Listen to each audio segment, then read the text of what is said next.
ఇదేదో నెట్ఫ్లిక్స్ టీజర్లా ఉంది కదూ? అవును, Netflix style of Lokesh teaser. ఇవాళ టీజర్ రిలీజ్ చేస్తున్నారు.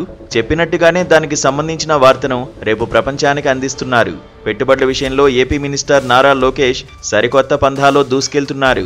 నేడు విశాఖ సిఐఐ సదస్సు వేదికగా 410 ఎంఓయూలు, $120 బిలియన్ పెట్టుబడులు.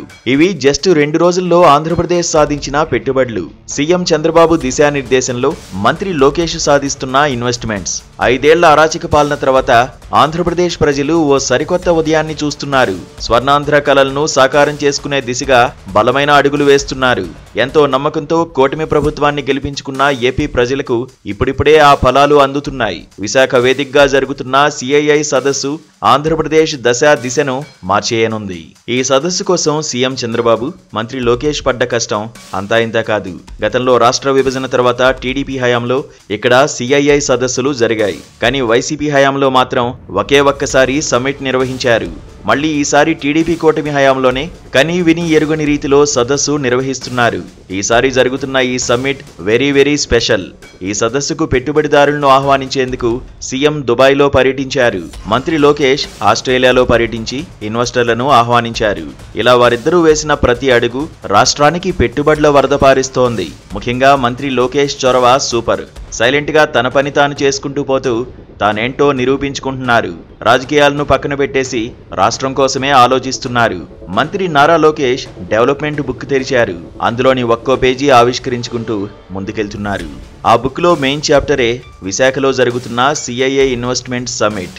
ఈ సదస్సుకు విశాఖను వేదికగా ఎంచుకోవడం వెనుక కూడా ఒక వ్యూహం దాగి ఉంది. ఇప్పటికే పారిశ్రామికంగా అభివృద్ధి చెందిన నగరం విశాఖ. ఇక్కడ వనరులకు కొదవే లేదు. ఇప్పటికే ఎన్నో ఐటీ కంపెనీలు ఇక్కడ కొలువుదీరాయి. టీసీఎస్ వచ్చింది, గూగుల్ డేటా సెంటర్ వస్తోంది. రానున్న రోజుల్లో మరిన్ని కంపెనీలు రానున్నాయి. అందుకే ఈ నగరాన్ని ఐటీ హబ్గా తీర్చిదిద్దాలని ప్రభుత్వం భావిస్తోంది. బెంగళూరు లాంటి నగరాల్లో ఇబ్బందులు పడుతున్న ఐటీ కంపెనీలను విశాఖకు ఆహ్వానించడం వెనుక కూడా లోకేష్ వ్యూహం ఇదే. విశాలమైన రోడ్లు, కావలసినంత ల్యాండ్ బ్యాంక్, మంచి వాతావరణం, ఎంతో సముద్ర తీరం, త్వరలో అందుబాటులోకి రానున్న భోగాపురం ఇంటర్నేషనల్ ఎయిర్పోర్ట్ ఈ సాగర నగరానికి ప్రధాన ఆకర్షణలు. అందుకే ఇక్కడ సదస్సు నిర్వహిస్తే రాష్ట్రంపై ఇన్వెస్టర్లకు పాజిటివ్ అప్రోచ్ వస్తుందని ప్రభుత్వం భావించింది. ఆ దిశగానే ఇక్కడ సమ్మిట్ను నిర్వహిస్తున్నారు. ఈ 30వ సిఐఐ భాగస్వామ్య సదస్సుకు దేశ విదేశాల నుంచి భారీ స్పందన లభించింది. 50కి పైగా దేశాల నుంచి మంత్రులు, ప్రభుత్వ ప్రతినిధులు, పారిశ్రామికవేత్తలు, వివిధ సంస్థల సీఈఓలు సహా సుమారు 3000 మంది ప్రతినిధులు హాజరయ్యారు. వాణిజ్యం, పారిశ్రామికీకరణ, టెక్నాలజీ, వాతావరణ మార్పులు వంటి 7 కీలక అంశాలపై ఈ సదస్సులో ప్రధానంగా చర్చిస్తున్నారు. ఈ సమ్మిట్ ద్వారా సుమారు 10 లక్షల కోట్ల పెట్టుబడులను ఆకర్షించాలని ప్రభుత్వం లక్ష్యంగా పెట్టుకుంది. సదస్సు ప్రారంభానికి ముందే సీఎం చంద్రబాబు సమక్షంలో 3.65 లక్షల కోట్ల విలువైన ఎంఓయూలు కుదిరాయంటే సర్కారు ముందు చూపు ఎలా ఉందో అర్థం చేసుకోవచ్చు. ఏదో సదస్సు నిర్వహించామా, మీడియాలో కనిపించామా అన్నట్టు కాకుండా ప్రతిదీ ప్లాన్డ్గా చేస్తున్నారు చంద్రబాబు, లోకేష్. దీంతో ప్రభుత్వ వర్గాల్లో కూడా ఎన్నడూ లేనంతగా కొత్త ఉత్సాహం కనిపిస్తోంది. విశాఖ సిఐఐ సదస్సు ప్రారంభానికి ముందు నుంచే ఎన్నో సంస్థలతో చంద్రబాబు, లోకేష్ విడివిడిగా భేటీ అయ్యారు. ఎంఓయూలు కూడా కుదుర్చుకున్నారు. ఏపీలో పెట్టుబడులు పెడితే ఎలాంటి సౌకర్యాలు అందిస్తారో వారికి అర్థమయ్యేలా చెప్పారు. Build fast, clear fast, execute fast అన్న నినాదంతో లోకేష్ వ్యవహరిస్తున్నారు.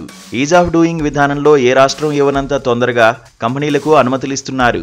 కంపెనీలు రావాలి, పెట్టుబడులు రావాలి, ఆంధ్రప్రదేశ్ యువతకు ఉద్యోగాలు కావాలి. ఇది కూటమి ప్రభుత్వ మెయిన్ ఎజెండా. అందుకే గతంలో పెట్టుబడులకు ఆసక్తి చూపి వైసీపీ ప్రభుత్వ సమయంలో సైలెంట్ అయిన కంపెనీలను మరోసారి కలిసి వారిని ఇన్వెస్ట్మెంట్కు ఒప్పిస్తున్నారు చంద్రబాబు, లోకేష్. ఈ విషయంలో మినిస్టర్ లోకేష్ వేస్తున్న అడుగులు అందరినీ ఆశ్చర్యానికి గురి చేస్తున్నాయి. పెట్టుబడులు రాబట్టే విషయంలో లోకేష్ వ్యవహరిస్తున్న తీరు కేంద్ర పెద్దలను కూడా ఆకర్షిస్తోందట. అందుకేనేమో ప్రధాని మోదీ సైతం తరచూ లోకేష్ను పిలిపించుకుని ఏవో చర్చలు జరుపుతున్నారు. ఎన్నడూ లేనంతగా ఒక రాష్ట్రానికి చెందిన మంత్రితో అంత చనువుగా ఉంటున్నారు. మొత్తానికి సీఎం చంద్రబాబు ముందు చూపు, మంత్రి లోకేష్ దూకుడు రాష్ట్రానికి పెట్టుబడుల వరద పారిస్తున్నాయి. ఇందులో విశాఖ సిఐఐ సదస్సు ఒక భాగం మాత్రమే. మరింత పెద్ద సినిమా ముందుంది.